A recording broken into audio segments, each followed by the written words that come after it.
Good morning, everyone. I am on my way to Mount Coot-Tha lookout for a coffee this morning. I'm on my new bike. It's a Triumph 1200 Rally Explorer. I've got my heated grips on and my heated seat. It's 10 degrees. Pretty cold for Brisbane this time of the morning. It's already warming up though. Anyway, you might be able to see that I have actually got my phone connected to the bike, and I'm using the Triumph app to navigate, just to see how that works. And the frustrating part is that I've never managed to get the thing going before I take off. The navigation, the phone connects alright for voice and text and all the rest, but the actual navigation doesn't seem to connect till I have ridden my bike for a while, which is frustrating. And the other part is that you can't save a location on the app for some reason. Everyone's complaining about it, but they haven't done anything about it yet. You'd think that would be one of the most obvious things. But yeah, I'll come back to that. Just listen to the quick shifter. Nice and smooth.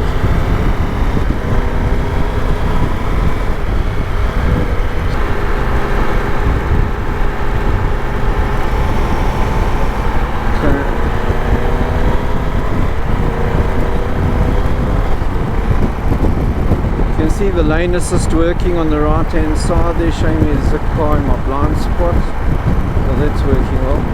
Anyway, so I had to stop the bike to get the phone out to put the location in once it connected, and it's an absolute bloody pain.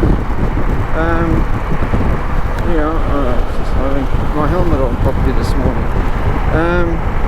Anyway, you can see on the right hand side of the clock there, it shows you basic navigation. I can enhance that a little bit by toggling the lever over to the left. Oh no, I did it the wrong way. And that opens the screen a little bit more, takes away the big round dial, and just makes the information bigger. It doesn't give you a map or anything like that, which is a pity. I don't know why it couldn't. And it also begs the question as to why Triumph didn't just go with the Android Auto option here. I think they could have. The screen's big enough and bright enough and detailed enough to do that. Anyhow, this bike is very, very high. I've even got it on the low setting. My other Tiger 1200, which I need to go and pick up from the dealer again today. I left it there when I picked this bike up. It's low compared to this. I mean, I can flat foot both sides with room to spare, and on this one I can barely put my toes on the ground on each side, even in the low setting. So when I stop, I have to basically shift my backside over to the left, and so that I can put my left foot down. I have ordered a low seat. It's going to drop by another 2 centimeters, so hopefully that makes all the difference that I need. Otherwise I'll have to go in for a leg stretching. I don't have my Senna on. Switch it on. I'm interested to see if it tells me the directions on the Senna, because I've linked the Senna to the bike and the phone as well, obviously.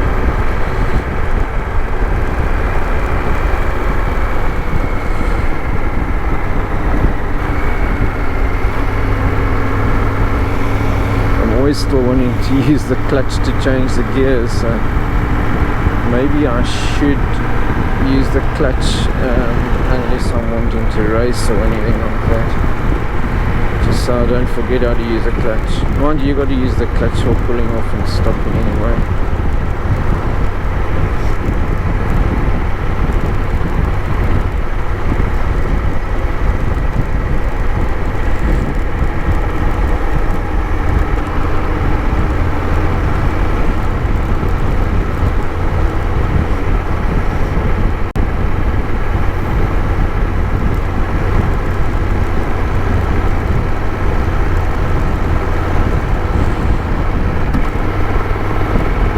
Yeah, I'm actually not in sport mode now, I'm in road mode, and there's an obvious difference in power delivery and all that kind of thing.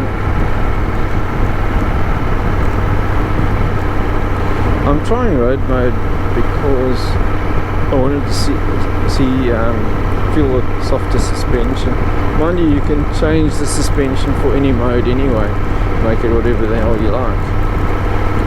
Now, I didn't actually get a voice prompt in my headset to tell me to turn left there, so I don't know what I've got to do to get that right. It may be the fact that it uses Google, and I've actually switched off voice prompts on my Google app, so it could be that integrated, or it's just not working. Yeah, I can feel the heated seat. It's nice warm bottom, and heated grips. I think my other bikes, I've got the heated grips on level 3, which is the highest setting. Pretty sure my other bike's warmer than this, but then it could be because the grips are worn down more, so the heat can get through a lot easier. It's not bad.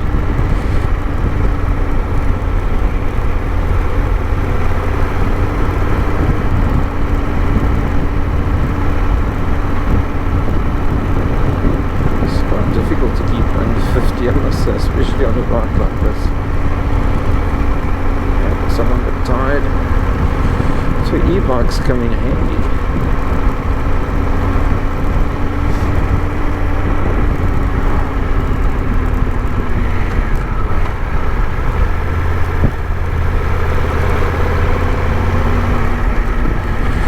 Yeah, this bike's definitely got a different feel to my other bike. When people say, oh, it feels, yeah, I suppose it does move around nicely. I mean, while you're riding a straight line, you can't say it feels heavier or lighter or anything like it. I found this morning, just pushing it out of the garage, that I felt like I could push it easier than my other bike.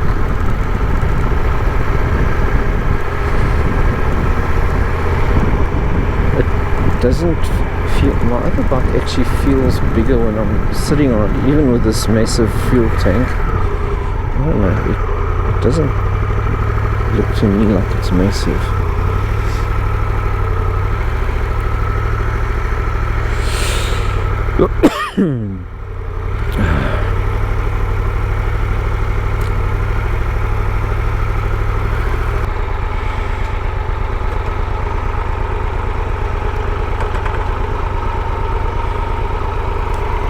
Bush turkey, Lux milkshake or whatever that is.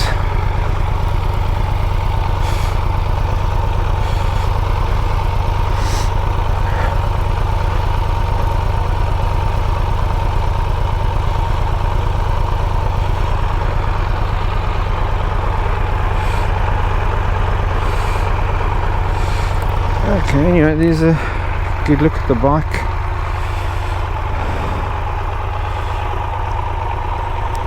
Got the DRL headlights on at the moment.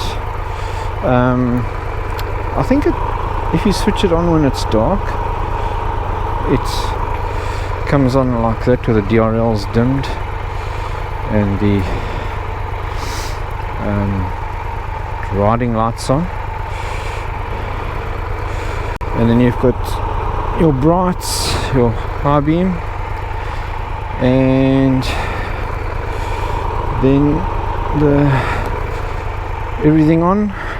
You've also got other cornering lights that only come on when you're cornering. They're underneath the other set of lights there.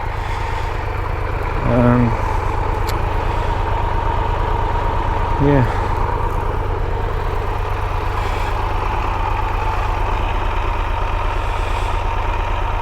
It's a nice looking bike and I like the colour.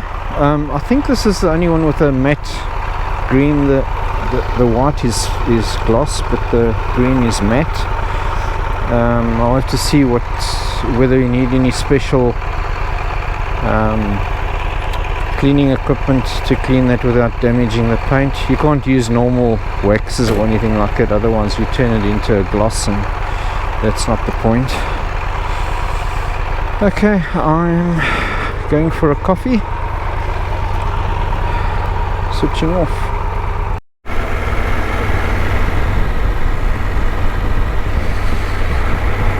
So yeah, once again, even though I just stopped for a coffee, I couldn't connect the navigation before I took off again.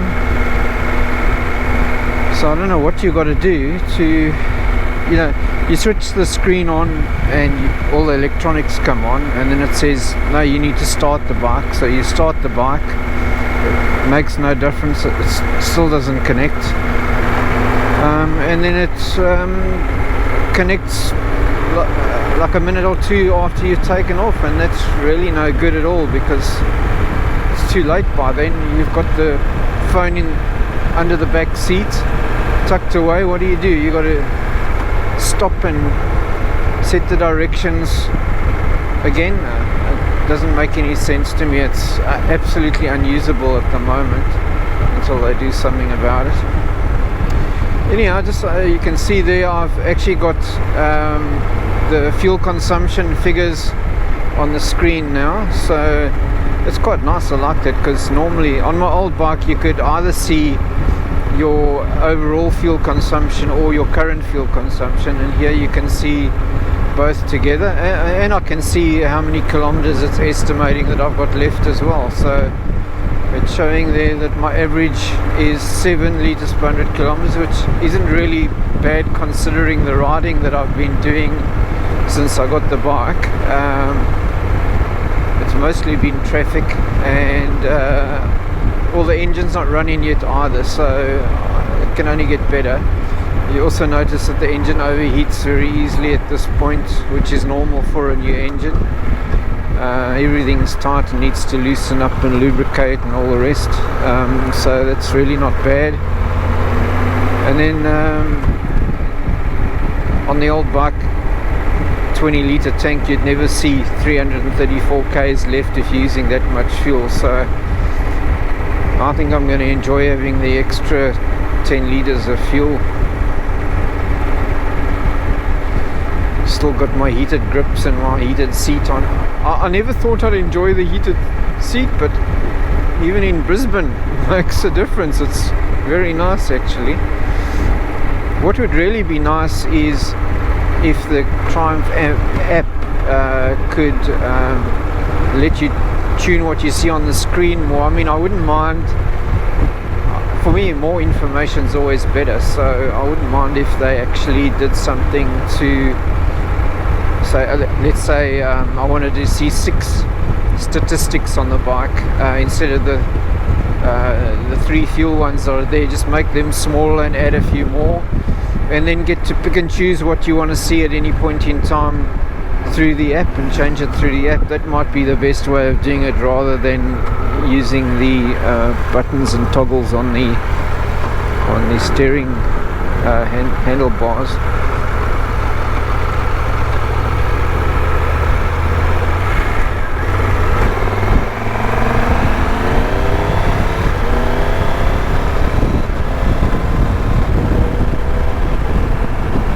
Oh, I love that quick shifter.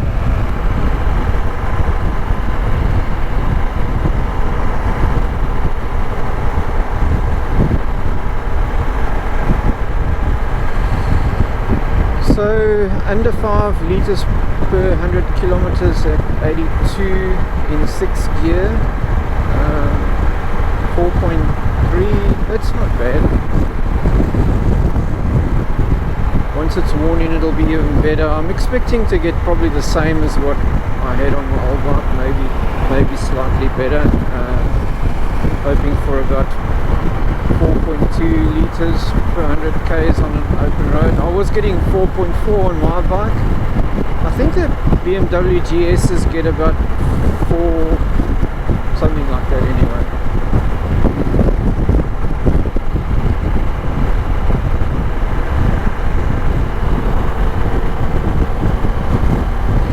Anyway, I'm so glad I found the issue with the radar on the left hand side. This light wasn't coming on when a car came up behind me on the left hand side. Anyway, I just had a look last night, followed the wires, and it was actually a plug point just below just around over here underneath that had come loose. And I mean, when I spoke to the guy in charge of the workshop at Oliver's, he said no, it was working when he had it, but he might have been lucky and it just wiggled free after he had the bike, and when I got it, it kind of just, you know, something can be loose but still touching, and then just a little bit of vibration can wiggle it free. So that's what must have happened with me. Anyway, I'm glad I found the fault, and I'll let them know, because he was going to spend a bit of time researching, and anyway, saved him the effort.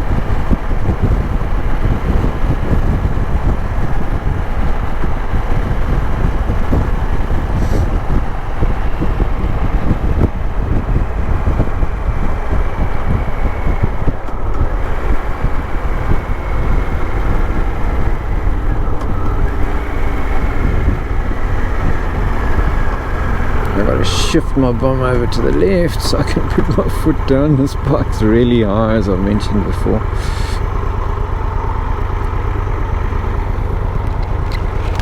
I need to get a new visor for my helmet as well. This one just fogs up at the drop of a hat, so that's why I like to prefer to ride with my visor up at the moment, just with my sunglasses on. But yeah, you can still get muck in your face that way, so I prefer to put the visor down actually. I've had this one for a number of years, and it's a little bit pitted and everything, and whenever I've gone anywhere and asked them, have you got a visor, they go, no, we don't stock them, you've got to order them in. And then I go home and then I forget about it again.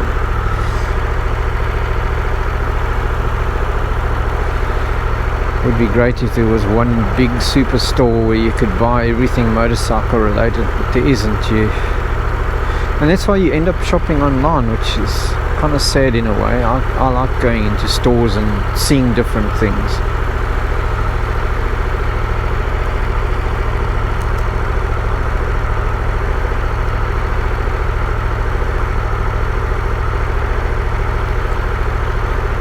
Spend too much time online, you end up buying stuff you didn't need as well, because there's just too much. You can pick up speed so quickly using this quick shifter, you don't notice.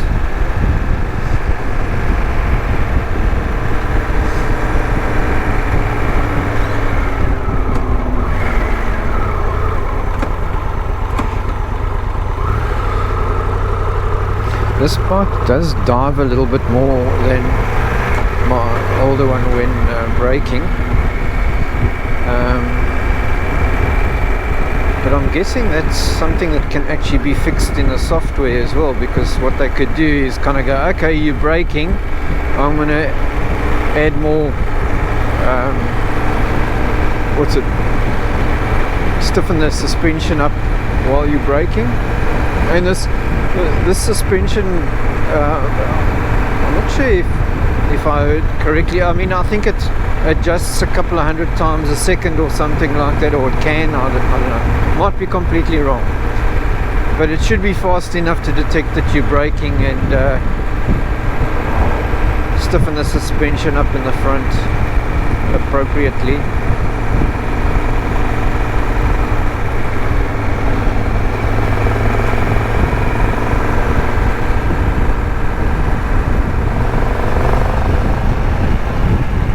Yeah, it sounds like a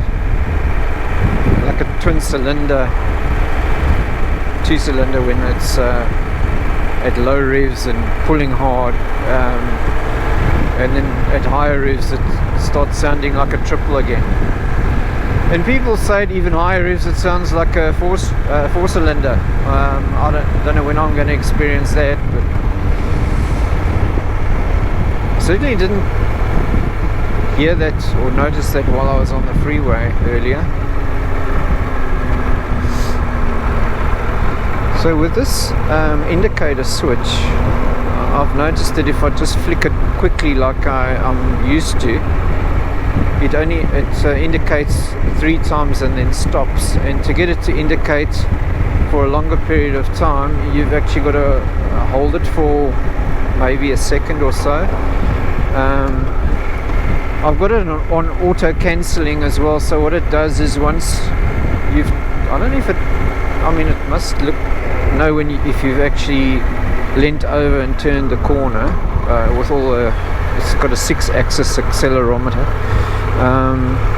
and then it stays on, I think, for 10 seconds after that, and 60 or 80 meters or something. I'm not sure if it's and or, it's probably and.